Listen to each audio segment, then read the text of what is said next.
Les amis, rebonjour, je vous reviens avec ce nouveau tour de partage.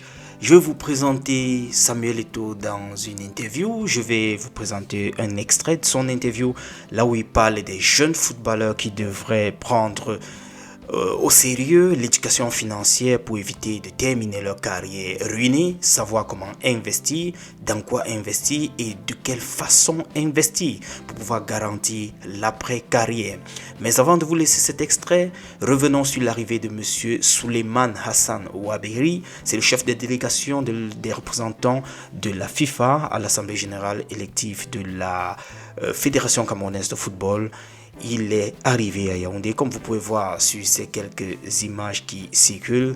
Les responsables de la FECAFOOT sont allés donc du côté de l'aéroport de Simalem pour les accueillir. Je vous l'annonçais déjà dans la précédente vidéo.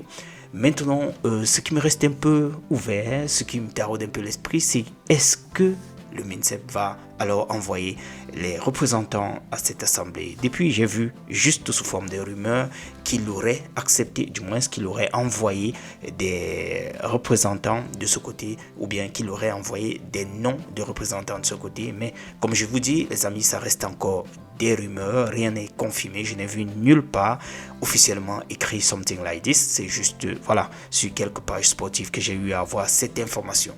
Les amis, c'était rapidement juste pour partager cette actualité avec vous. Je vais vous laisser écouter Samuel Eto'o, cet extrait de son interview. Je vous reviens dès que j'ai d'autres updates. On est ensemble.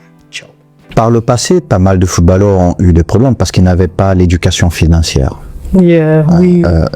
Il faut une certaine éducation. Et ils se sont entourés des gens et puis il y a eu pas mal de problèmes.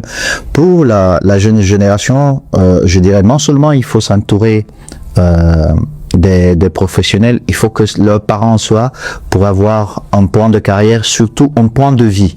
Parce que le football, c'est 12 ans pour certains.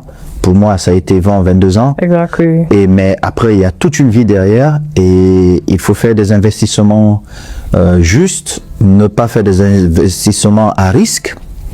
Et parce que quand on est footballeur, comme vous l'avez bien dit, on gagne beaucoup d'argent. Mais si vous ne faites pas des bons investissements, surtout des investissements discrets, vous courez le risque après votre carrière d'avoir pas mal de problèmes. Donc pour éviter ça, il faut s'entourer des gens sérieux qui vont vous aider. So do you think, I guess a follow-up to that, do you think part of the way footballers are trained when they become professional there should be more form of financial planning and financial trying to train? Oui, il doivent, parce que la plupart des footballeurs, quand vous voyez, viennent des milieux défavorisés, de milieux pauvres. Donc, ils n'ont pas l'éducation financière.